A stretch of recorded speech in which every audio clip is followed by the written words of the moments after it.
हम करेंगे हर मजलूम की हिमायत। अस्सलाम वालेकुम, मैं हूँ हुरैन फातिमा और आप देख रहे हैं हिमायती न्यूज HD चैनल। नजर डालते हैं आज की अहम खबरों पर। रोजनामा हिमायती न्यूज रिपोर्ट। नुमाइंदा हिमायती सिविल सोसाइटी मलिक कराची की जानिब से IG सिंध, वज़ीर आला सिंध और आला हुकाम से अहम अपील। रिहायशी इलाकों में तैनात पुलिस एहलकारों को फौरी तौर पर तबादला किया जाए।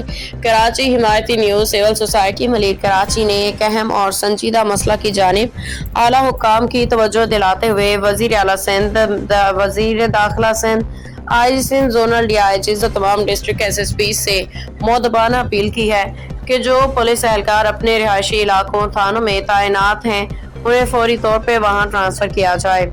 सोसाइटी के मुताबिक मुतअद्दिद एहलकार कई महीनों बल्कि सालों से एक ही थाने में तैनात हैं।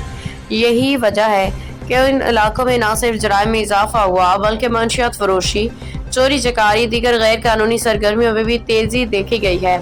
इलाका मकीनों का कहना है कि थाना बिन कासम, थाना स्टील टाउन, थाना शालतीफ टाउन, थाना सुखन और थाना कायदाबाद में ऐसे कई एहलकार मौजूद हैं जो अपने चूंकि इनके इलाकों की रहायशी हैं, इसलिए वो जराइम पेशा अनासर से बराह रास्त या बिलावास्ता ताल्लुकात रखते हैं। उनकी तैनाती गैर मुअस्सर पुलिसिंग का सबब बन रही है और अवाम उनकी कारकर्दगी से सख्त परेशान है। सोसाइटी ने IG सिंध से मुतालबा किया कि तमाम SSPs को फौरी तौर पर हिदायत दी जाए कि वो इन थानों में तैनात पुलिस एहलकारों की स्क्रूटनी छानबीन का अमल शुरू करें। जो एहलकार अपने रिहायशी इलाकों में तैनात हैं या तवील अरसे से एक ही थाने में मौजूद हैं, उन्हें फौरी तौर पर दीगर थानों में तबादला किया जाए।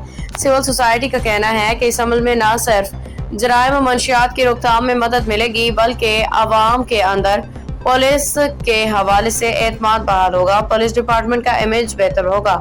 सोसाइटी ने यह भी वाज़ेह किया है कि अगर फौरी इक़दाम न किए गए तो अवामी शिकायत में मज़ीद इजाफा होगा और कानूनी नाफिज करने वाले इदारों पर सवालात उठने लगेंगे।